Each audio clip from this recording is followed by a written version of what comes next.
Assalamualaikum warahmatullahi wabarakatuh. Pada kesempatan kali ini saya akan menjelaskan salah satu metode yang terdapat dalam sistem pendukung keputusan, yaitu profile matching. Profile matching atau yang dikenal juga dengan sebutan pencocokan profil merupakan salah satu metode yang bisa Anda gunakan untuk menyelesaikan permasalahan dalam suatu institusi atau perusahaan.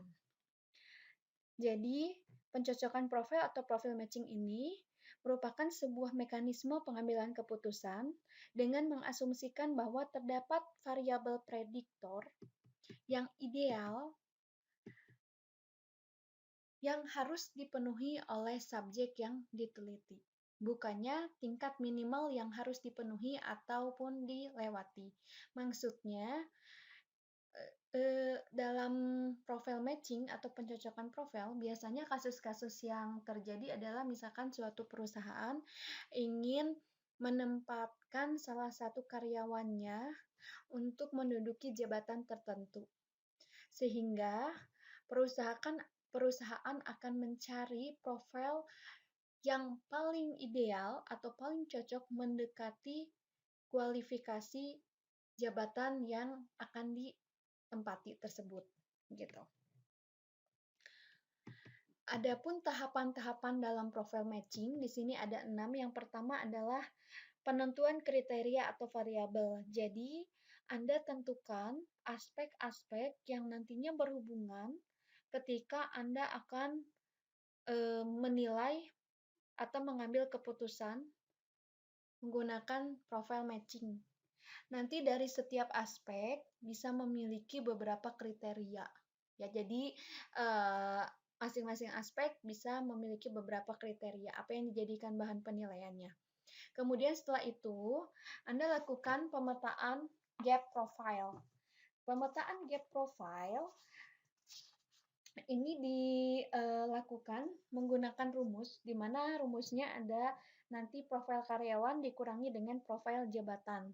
Masing-masing profil karyawan dan profil jabatan nanti akan diberikan bobot nilai. Ya, bobot nilainya nanti saya jelaskan pada bagian penjelasan pemetaan gap profile. Kemudian setelah itu, setelah diberikan nilai masing-masing gap, Anda baru tentukan mana yang termasuk ke dalam core factor dan mana yang termasuk dalam secondary factor.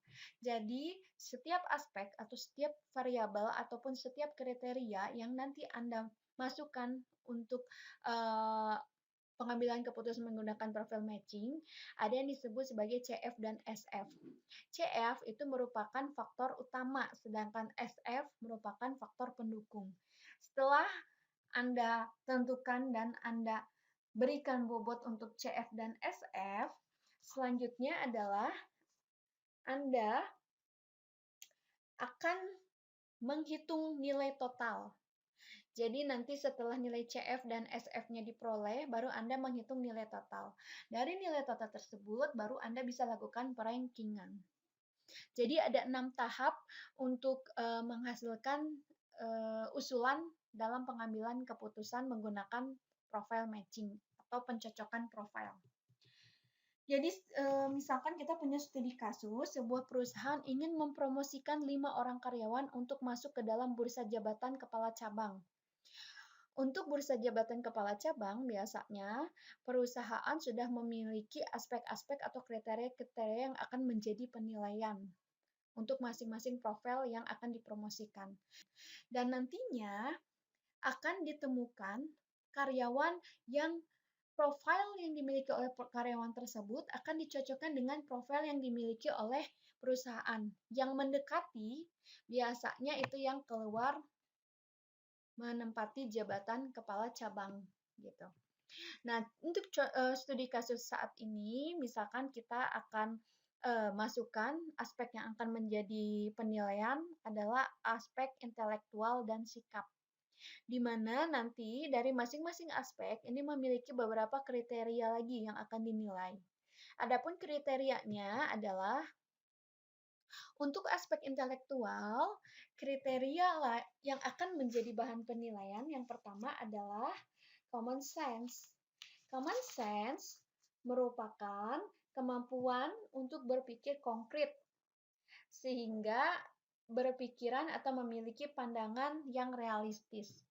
Kemudian yang kedua adalah kreativitas. Ya, jadi biasanya kalau kita bicara tentang kepala cabang, dia harus memiliki kreativitas yang tinggi. Sehingga kreativitas itu masuk salah satu kriteria penilaian dalam aspek intelektual. Kemudian pola pikir. Ya, jadi pola pikir yang karyawan yang masuk ke dalam bursa jabatan kepala cabang itu mesti pola pikir yang real ya, jadi sesuai dengan logika gitu, cepat, termasuk dalam pengambilan solusi. Kemudian kriteria selanjutnya adalah konsentrasi dan IQ. Ya, untuk sikap yang akan dijadikan bahan penilaian kriterianya adalah tanggung jawab yang pertama, ketelitian yang kedua, daya saing, kemudian prestasi, dominan di dalam kelompok, atau influence. Jadi pengaruhnya, ya. Kemudian atau yang mempengaruhinya gitu ya. Jadi atau sosialisasi gitu ya. Jadi ada kalau untuk intelektual ada 6 kriteria, sedangkan untuk aspek sikap ada 7 kriteria. Kemudian bagaimana cara menentukan bobot masing-masing kriteria atau variabel? Untuk aspek sikap, kita nanti memiliki bobot-bobot masing-masing. Dan bobot ini biasanya dibuat paling pertama gitu ya. Jadi nanti perusahaan memiliki nilai biasanya misalkan gini. Untuk tanggung jawab range-nya misalkan dari nilainya dari 0 sampai 5. Kalau misalkan tanggung jawabnya 4, berarti kira-kira dia tanggung jawabnya besar, memiliki rasa tanggung jawab atau tidak. Jadi mungkin kalau 4, kalau range-nya dari 0 sampai 5, berarti tanggung jawabnya lumayan tinggi gitu ya. Sedangkan kalau misalkan nilainya 3, berarti dia cukup artinya gitu ya. Kalau nilainya 5 paling besar, berarti artinya sangat tinggi sekali tanggung jawabnya. Jadi di atas tinggi gitu ya. Di atas angka 4. Nanti masing-masing kode di sini ada kode karyawan. Jadi karena kita mengambil studi kasus ada 5 karyawan, maka kodenya mulai dari 1, 2, 3, 4, 5. Ini sebenarnya bebas ya, kodenya tidak harus pakai K. Kodenya itu bebas. Anda boleh cantumkan juga misalkan ada namanya, ada 5 orang. Kemudian nanti Anda berikan nilai untuk aspek sikap. Sikap itu kan tadi kalau misalkan Anda lihat ada 7 kriteria ya, yaitu tanggung jawab, ketelitian, daya saing, prestasi, dominan, influence, dan sosialisasi.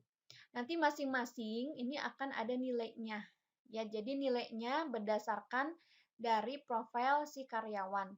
Misalkan untuk karyawan yang pertama dengan kode K001, tanggung jawabnya nilainya 4, ketelitiannya 3, kemudian daya saingnya 4 nilainya, prestasinya bobot nilainya 4 juga, dominannya bobot nilainya 2, kemudian influence 3, dan sosialisasinya 4 gitu ya. Nanti yang lain sama gitu ya, Anda berikan nilai masing-masing kolom ya.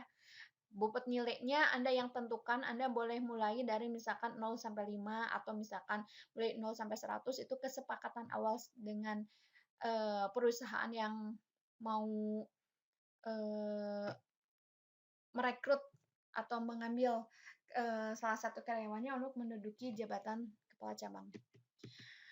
Setelah itu untuk yang aspek intelektual sama, cuman bedanya kalau yang tadi kan ada 7 kriteria, kalau ini hanya 6 aja. Jadi common sense, kreativitas, pola pikir, pengambilan solusi, konsentrasi, dan IQ. Ini masing-masing sama akan diberikan bobot nilai sesuai dengan kualifikasi karyawannya. Jadi misalkan tingkat kreativitasnya kira-kira bobot nilainya berapa ya, kalau 0 sampai 5 misalkan 4. Nah, Anda tulis 4. Nah, kalau untuk yang contoh misalkan K004, nah ini kreativitasnya 5, berarti dia tuh sangat tinggi sekali gitu kreativitasnya ya. Nah, kalau misalkan kita ngambil studi kasus, di sini untuk yang orang kelima, ketika poin kriteria pengambilan solusi, dia diberikan bobot nilai 1. Artinya Dia agak memang tidak bisa dikatakan tidak bisa dalam pengambilan solusi gitu ya. Kalau yang lain cukup nilainya dalam pengambilan solusi. Jadi nanti gitu ya bobotnya untuk penentuan bobot nilainya 2, 4, 3. Ini yang menentukan adalah apakah kalau misalkan rekrutnya nanti pencarian orangnya melalui manajemen atau melalui HRD, berarti HRD-nya yang inputin ini berdasarkan manajemen gitu ya, hasil rapat dari manajemen. Jadi dari 5 orang ini diberikan poin-poinnya berapa bobotnya. Baru kemudian setelah itu pemetaan gap profile atau aspek sikap. Yang tadi saya katakan bahwa untuk nilai profile di sini ada rumusnya. Rumus mencari gapnya itu profil karyawan dikurangi dengan profil jabatan. Bisa Anda lihat di sini, ini yang pertama, ya, jadi penilaian kriteria masing-masing karyawan ada 5 orang. Angka yang sudah Anda sebelumnya, step sebelumnya akan masuk ke tahap pemetaan. Jadi nanti Anda buat dulu bobot jabatan, ya. Bobot jabatan ini Anda tentukan gitu, ya. Biasanya untuk bobot yang paling penting, ya, itu akan diberikan bobot yang tinggi. Jadi misalkan untuk aspek sikap yang paling tinggi nilainya itu prestasi gitu ya, berarti nanti bobotnya dikasih nilai paling tinggi gitu di antara yang lain. Ya, ini juga sama untuk penilaian bobot. Kalau studi kasus yang saya ini mulai dari 0 sampai 5 gitu ya. Setelah itu baru kemudian untuk yang profil jabatan ini bukan per orang ya, tapi keseluruhan dari kriteria. Jadi kalau tanggung jawab poinnya 4, ketelitian poinnya 4, daya saing poinnya 4, prestasi poinnya 5, nilai bobotnya, dominan bobot poinnya 3, influence 4, dan sosialisasi 4. Nah, baru kemudian Anda mencari gap. Nah, gap ini dilihat dari rumus yang di atas. Jadi mencarinya profil karyawan dikurangi dengan profil jabatan. Profil karyawan untuk yang kolom pertama, tanggung jawab untuk karyawan dengan kode K001, hasilnya bisa Anda lihat 0. 0 diperoleh dari profil karyawan 4 dikurangi dengan profil jabatan. Profil jabatan untuk tanggung jawab 4. Jadi 4 dikurangi 4 sama dengan 0, berarti Anda tulis 0 di sini. Ya.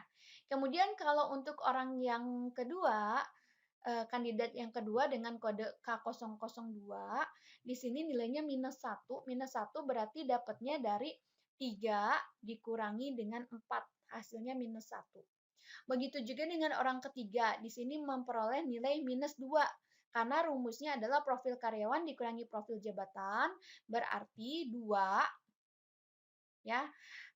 Untuk penilaian kriterianya di sini K003 2 dikurangi dengan profil jabatan 4. 2 dikurangi 4 minus 2, jadi di sini minus 2 gitu ya. Selanjutnya untuk yang lain pun sama ya. Jadi kalau yang masih bingung kayak gitu ya, rumusnya profil karyawan dikurangi dengan profil jabatan, lihat rumus yang di atas ini.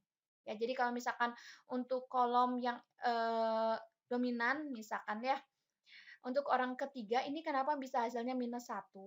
Karena Anda lihat di sini untuk K003 penilaian kriteria dominannya 2, kemudian profil jabatannya 3. Berarti 2 dikurangi dengan 3. Hasilnya adalah minus 1 gitu. Sama dengan halnya aspek sikap, untuk aspek intelektual juga sama. Ya, jadi rumusnya sama. Ini memindahkan aja penilaian kriteria yang sebelumnya sudah Anda buat di awal. Ya, jadi kan masing-masing karyawan diberikan bobot nilai untuk common sense-nya berapa, kreativitasnya, pola pikirnya, dan lain-lain, IQ-nya berapa. Baru Anda buat di sini profil jabatannya. Ini juga sama ya. Jadi yang memiliki kepentingan lebih paling penting, dia akan diberikan bobot paling tinggi gitu ya. Tapi kalau misalkan bisa aja ini semuanya dikasih poin 3, bisa nggak? Bisa. Jadi kalau cukup penting semuanya, jadi sama setara ya. berarti ini poinnya tinggal dikasih aja semuanya 3 gitu. Ya, jadi Anda harus punya dasarnya. Kalau Anda mau ngasih nilai 1 karena apa, 2 karena apa, 3 karena apa gitu ya. Ini buat dulu di awalnya ya. Kemudian minus 1 ini sama dengan yang tadi gitu. Jadi profil karyawan dikurangi dengan profil jabatan. Profil karyawan untuk karyawan ke-1 ya, ini untuk penghitungan aspek intelektual. Bobot sebelumnya adalah 2 ya, penilaian kriterianya. Dikurangi dengan profil jabatan 3, berarti hasilnya adalah minus 1. Yang bawahnya pun sama, berarti 3 dikurangi dengan 3, 0 gitu ya. Untuk yang lainnya caranya sama seperti itu. Kemudian selanjutnya adalah ada yang disebut sebagai tabel bobot nilai gap. Jadi dari nilai bobot nilai yang tadi ya, Anda kalau misalkan lihat nilai yang tadi kan ada yang minus 1, ada yang 1, ada yang 0, ada yang minus 3 ya, yang di bawah ini ya, tabel yang kedua bukan yang di atas ya, lihatnya di sini aja. Nah ini sebenarnya memiliki nilai beda-beda gitu. Nanti lihat di tabel konversinya. Jadi kalau selisihnya 0 berarti nilai bobotnya 5 ya. Jadi kompetensinya sesuai dengan kebutuhan. Ya paling bagus banget kan ya, berarti nggak ada selisihnya sama sekali 0. Jadi kalau Anda lihat tadi yang nilainya 0 berarti itu nilainya sudah bagus ya. Kemudian 1 tapi biasanya gini ya, kalau untuk yang penilaian yang awal, ini jarang sekali ada yang diberikan nilai 0. Karena kalau nilainya 0 berarti kan sebenarnya dia tuh udah tidak eh, apa profil ideal yang dimiliki syarat yang dimiliki oleh perusahaan itu udah nggak tercapai gitu ya. Jadi memang untuk memberikan nilai 0 ini biasanya tidak. Jadi minimal itu 1 ya, dan paling tinggi biasanya cuma sampai 5, jadi 1 sampai 5 aja biasanya gitu ya. Tapi tergantung kebijakan dari perusahaannya sih. Kalau perusahaannya memang mau ngasih 0 untuk kandidat yang misalkan mau dipromosikan, ya balik lagi ke kebijakan perusahaannya. Jadi nanti dilihatnya dari hasil gap-nya ya. Jadi bukan yang tabel yang pertama, tapi yang kedua. Jadi hasil gap-nya di sini kan ada minus 1, ada 0. Berarti untuk yang 0, jadi gini bacanya. Orang kedua, ya, dengan kode K002, comment size-nya kan nilainya 0. Berarti artinya dia tuh udah bagus banget sesuai dengan keinginan dari perusahaan. Jadi profilnya sudah ideal dengan syarat yang diinginkan oleh perusahaan gitu. Ya, dilihatnya dari mana? Dari sini. Gitu. Ya. Nah, kalau selisihnya 0 berarti bobotnya 5 ya. Kalau selisihnya 1 berarti bobotnya 4,5. Jadi kompetensi individu kelebihan 1 tingkat ya, atau 1 level gitu. Dan seterusnya gitu ya. Kalau untuk 4 berarti kekurangan gitu ya. 3,5 berarti kelebihan 2 tingkat atau 2 level. Kalau 3 berarti kekurangan 2 tingkat atau level ya, seperti itu. Setelah itu ini sampai nilai bobot 1 ya. Jadi tadi saya kan sudah saya jelaskan sebelumnya bahwa biasanya memang nilai bobot itu 1 sampai 5 gitu, jarang sekali ada yang memberikan nilai 0. Karena 0 itu sudah pasti tidak sesuai dengan profil ideal yang diinginkan oleh perusahaan. Nah, nanti dari slide yang ke-8 lakukan atau slide yang sebelumnya ya, lakukan pembobotan nilai pada masing-masing kriteria. Ini saya pindahkan untuk gap kapasitas intelektual dan gap sikap. Jadi kita lihatnya gapnya aja, yang tadi ya minus 1, minus 3, 0, 1, 2, yang gitu ya. Ini saya sudah pindahkan, dan ketika masuk ke pembobotan gap kapasitas intelektual, akan dikonversi menggunakan tabel yang sebelumnya. Jadi kalau Anda lihat tabel bobot nilai gap di sini ya, Anda lihatnya gini, kalau di situ selisihnya 0, berarti kasih nilai bobotnya 5. Ya, jadi kalau misalkan contoh di sini 0 ya, nilai 0. 0 berarti sesuai dengan keinginan perusahaan ya. Jadi nggak ada selisih sama sekali ya, karena 0 hasilnya kan. Nah, di sini 5. Jadi sebenarnya kalau misalkan Anda bingung mana yang harus dipindahkan, yang bagian selisih atau bobot nilai, Anda pindahkan yang bobot nilainya, hasilnya bobot nilai. Ini kan warna merah nih, saya udah bedakan warnanya supaya nanti Anda nggak salah paham. Yang merahnya ini yang nanti untuk pembobotan nilai gapnya gitu. Jadi yang warna merah ini yang akan dipindahkan ke dalam tabel yang selanjutnya, yang ini. Ya, saya kasih warnanya sama supaya Anda nggak bingung gitu. Yang putih berarti Anda lihatnya yang putih ya. Jadi kalau minus 1 berarti hasilnya apa? Oh, 4. Kalau 0 berarti nilai bobot gapnya berapa? Oh, 5 gitu ya. Ya, seperti itu. Kalau 1 gimana? 1 berarti 4,5. Kalau 0, yang tadi, kalau 0 berarti kan dikonversi tadi menggunakan tabel bobot menjadi 5. Ya, ini semuanya sama seperti itu pengerjaannya, baik itu untuk aspek intelektual maupun aspek sikap. Baru kemudian Anda tentukan perhitungan menggunakan CF dan SF. Ya, jadi penjelasan mengenai CF atau SF saya sudah jelaskan di awal, tapi ini saya tulis kembali barangkali ada yang lupa. Jadi core factor adalah faktor utama. Ini faktor yang penting gitu ya, atau kriteria paling penting atau paling dibutuhkan oleh suatu penilaian. Harapannya dapat memperoleh hasil yang optimal. Sedangkan SF atau secondary factor merupakan kriteria yang tidak masuk ke dalam core factor. Jadi faktor pendukung ya. Ini jelas sekali ya. Jadi kalau secondary factor berarti faktor pendukung. Jadi faktor yang masuk ke sini atau kriteria yang masuk ke secondary factor berarti kriteria-kriteria yang tidak terdapat dalam core factor. Nah, Anda tentukan mana kriteria yang masuk ke dalam CF dan mana kriteria yang masuk ke dalam SF, ya, secondary factor. Nanti ada perhitungan core faktornya, ya, dan secondary factor. Ya, jadi kalau untuk core factor berarti nilai rata-rata core factor itu sama dengan jumlah total nilai core factor dibagi dengan jumlah item core factor. Kalau untuk secondary factor dia hampir sama, cuma diganti kalau di sini core factor, di sini tinggal secondary factor. Ya, rumusnya hampir sama juga ya. Jadi memang sama sih ya rumusnya, cuman kita kalau mencari core factor berarti di sininya core gitu ya. Kalau di sini kita cari secondary berarti S secondary gitu ya. Itu aja sih yang membedakannya. Yang lain sama. Selanjutnya kita masuk ke pengelompokan dan pemberian bobot nilai CF atau SF pada aspek sikap. Jadi nanti untuk aspek sikap kita cari nilai faktor yang kriteria-kriteria yang masuk ke dalam faktor utama dan faktor pendukung. Untuk aspek sikap, kriteria core faktor itu meliputi tanggung jawab, ketelitian, prestasi, sosialisasi, dan influences. Tapi kalau untuk yang secondary factor berarti sisanya yang tidak termasuk ke core faktor, sehingga sisanya adalah daya saing dan dominan. Kemudian dari pembobotan gap yang sebelumnya sudah kita hitung menggunakan perhitungan bobot ya, perhitungan gap. Jadi nanti di sini kan ada nilainya misalkan 5, 4, 5, 4, 4, 4, 4 untuk masing-masing kriteria. Untuk menghitung core factor berarti tidak seluruh kriteria ini akan dihitung, namun yang termasuk ke dalam core faktornya saja kriterianya. Jadi hanya pada kolom tanggung jawab, ketelitian, prestasi, sosialisasi, dan influences. Jadi cara menghitungnya adalah jumlah nilai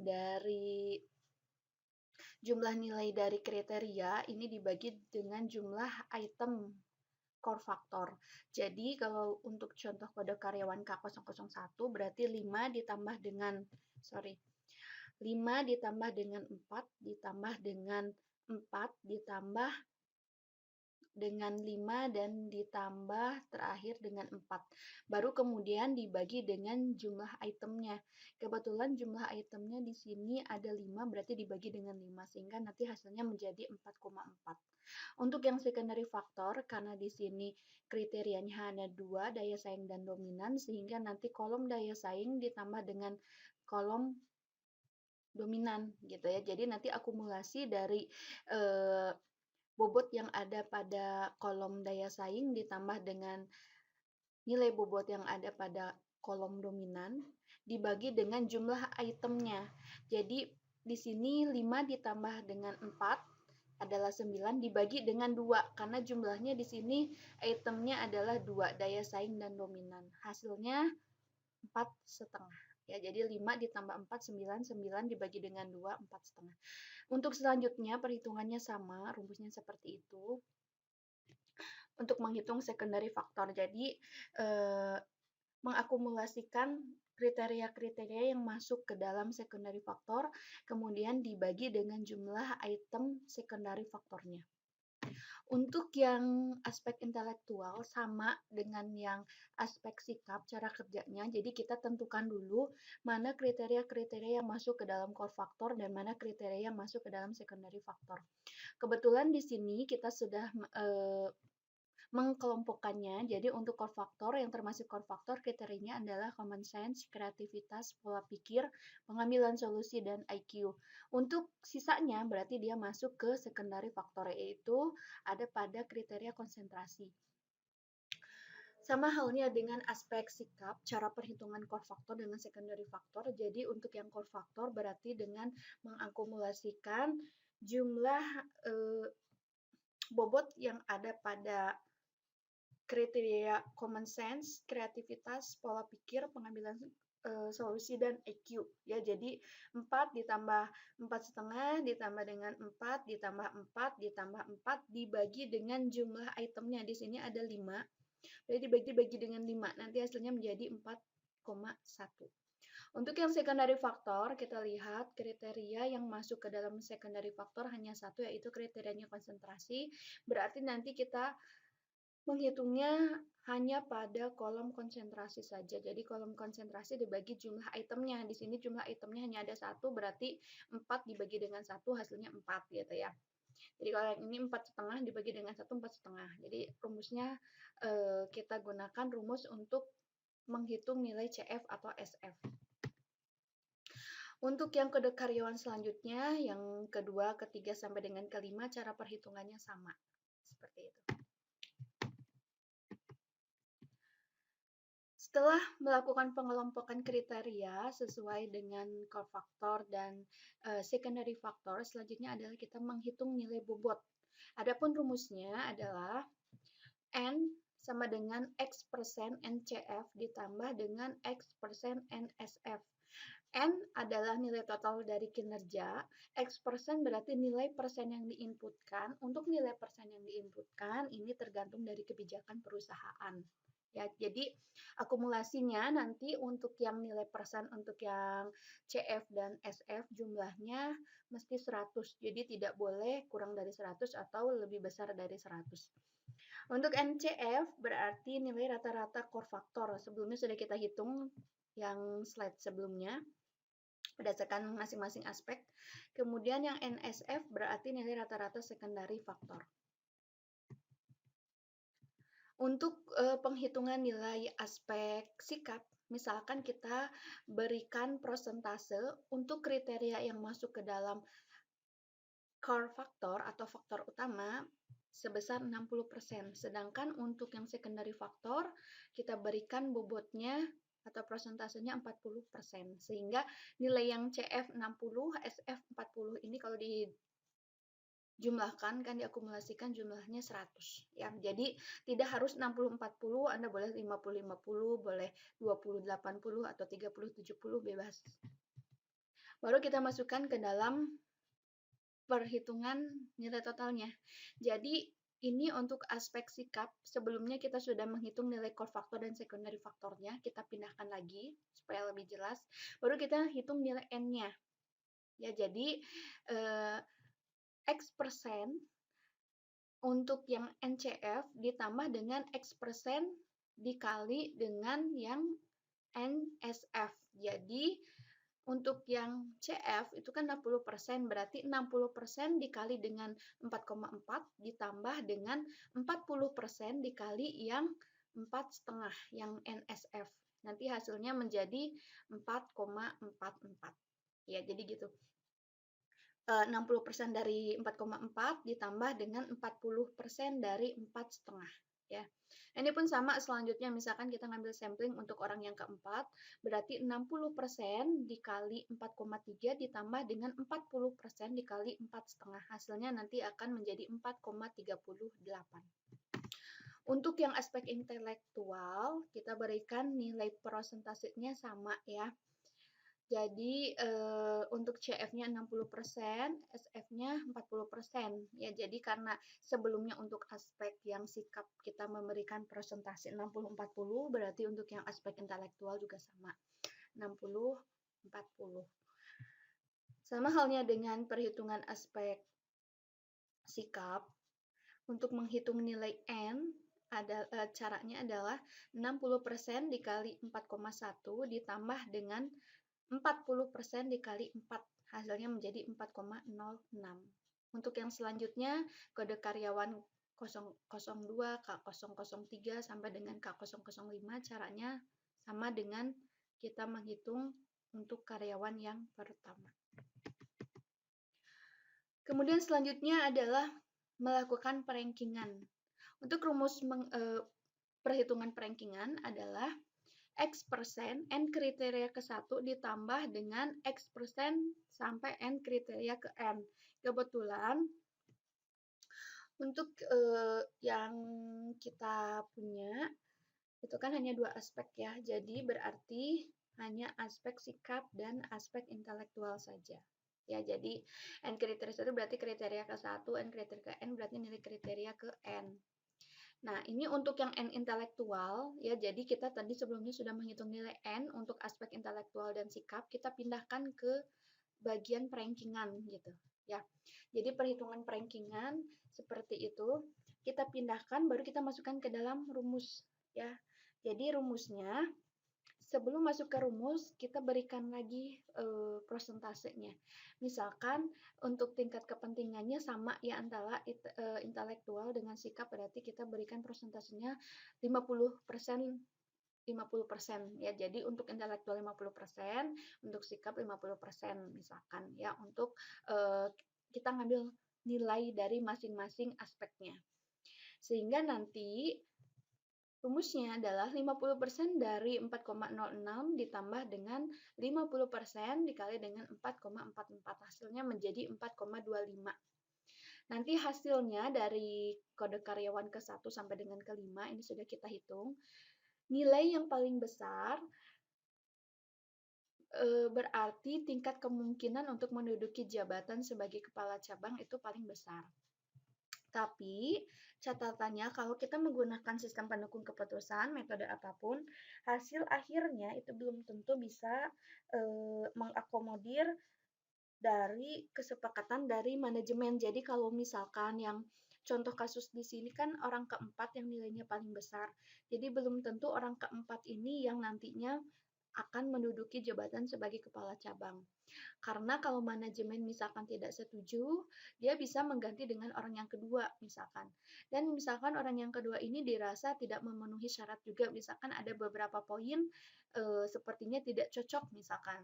Jadi masuk lagi ke orang yang urutan ranking ketiga ya, yang misalkan 4,16 gitu selanjutnya ya. Ini bisa saja dari 5 orang ini malahan yang masuknya misalkan orang yang terakhir yang nilainya 3,77 ya. Jadi kalau sistem pendukung keputusan itu tidak mengganti peran manajemen dalam mengambil keputusan, namun membantu manajemen dalam pengambilan keputusan. Baik, saya pikir sampai sini saja. Jika ada pertanyaan silakan sampaikan melalui Japri atau lewat Google Classroom. Terima kasih sebelumnya. Wassalamualaikum warahmatullahi wabarakatuh.